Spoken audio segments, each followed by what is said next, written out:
Bonsoir. Vous savez que j'aime bien vous raconter des histoires. Et ce soir, j'ai envie de vous en raconter une. J'ai déjà parlé à plusieurs reprises de flammes jumelles. Enfin, j'en ai plutôt parlé pas dans la page de Chambre d'Hôte, mais plutôt chez Olubézen. Ma page Facebook un petit peu de l'holistique. Et les flammes jumelles, j'en ai parlé dans les quelques guidances de cartomancie que j'ai fait, mais j'aimerais bien vous parler d'une histoire ce soir. D'une histoire d'un couple en fait. C'est un peu spécial. Les flammes jumelles, ce sont une âme, mais ce sont une âme scindée en deux. Et dans une vie antérieure, ce couple s'est donné comme vœu premier de se retrouver dans une réincarnation prochaine. Et ça arrive à ce couple-là, on va parler d'eux. Et on va parler du chasseur, c'est celui qui s'aperçoit du lien qui est le plus réaliste dans le lien lorsque le couple se rencontre. Il découvre qu'il vit quelque chose d'extraordinaire qu'il n'a jamais vécu.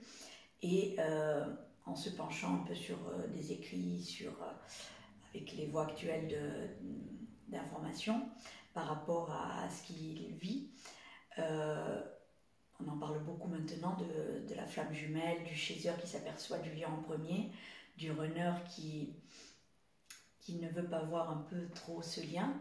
Le chasseur peut lui expliquer, comme dans ce couple. Le chasseur en fait a été immédiatement conscient du lien et a parlé à son runner en fait, et lui a parlé de ce lien. Au tout début, il lui a parlé de cette osmose qui se passait entre eux, que aucun des deux n'avait vécu avant, que ce soit en amour ou en lien, ce lien karmique, ce lien d'âme, c'est un lien particulier qu'on ne vit qu'une fois en lien de flammes jumelles. C'est pas des âmes jumelles où ça c'est des âmes amies qui se retrouvent dans des liens d'amitié. On croit se connaître parce qu'on se connaît d'ancienne vie, mais ça c'est de l'amitié. Mais en flamme jumelle, voilà, le chasseur lui avait parlé et lui avait dit lui avait expliqué que dans l'ancienne vie, il s'était promis de se retrouver. Et donc le runner a eu du mal parce qu'il n'était pas conscient, il n'avait pas conscientisé le lien à ce moment-là. Et donc, en fait, le lien de flamme jumelle, il y a une reconnexion quand ils se retrouvent. Il y a quelque chose qui fait que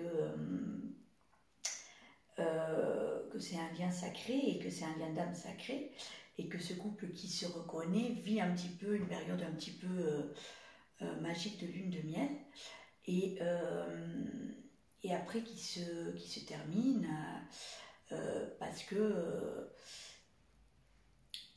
le runner n'est pas conscient du lien et doit s'éveiller et doit parcourir, parce que chacun, quand ils se rencontrent, bien sûr, comme c'est aussi un lien karmique, ils doivent guérir ses blessures. C'est un effet miroir où chacun ouvre les blessures béantes de l'autre, et où l'autre ouvre les blessures béantes de son autre. Blessures de rejet, d'abandon, voilà, toutes les 7 blessures.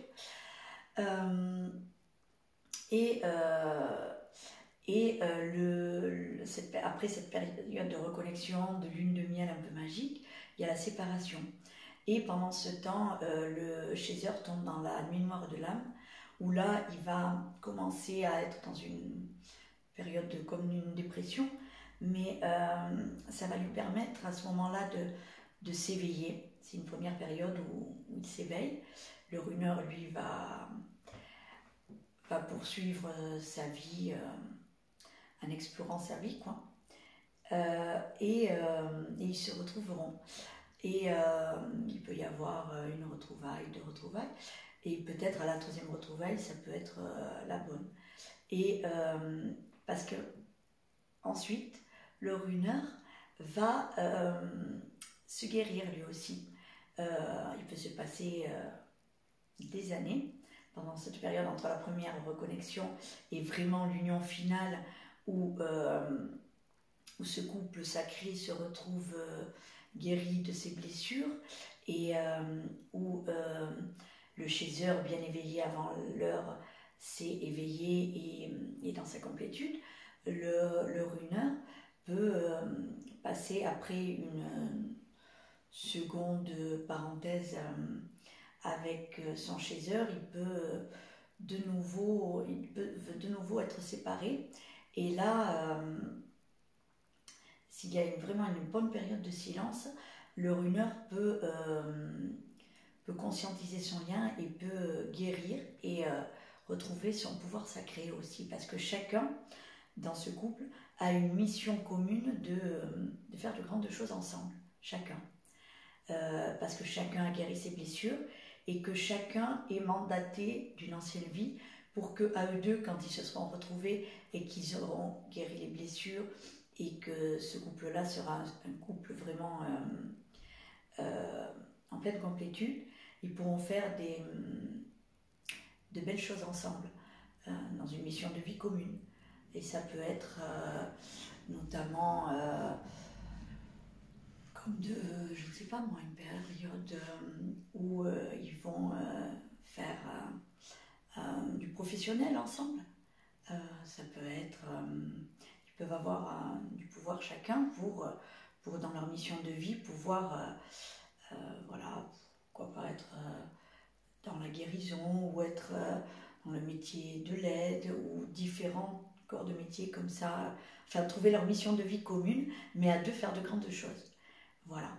Et voilà, c'était cette petite histoire un petit peu que j'avais à vous conter ce soir. Et voilà. Quand ils se seront retrouvés et que le chaser qui avait laissé un peu le lien, mais même abandonné le lien après en avoir eu assez, avait vraiment lâché prise à ce lien. Et il s'aperçoit en fait que avec la guérison de son autre, si vraiment l'autre s'est guéri, ils pourront faire un couple sacré et être dans une mission de vie commune fabuleuse. Donc voilà, c'était ce petit moment magique que j'avais envie de vous conter ce soir.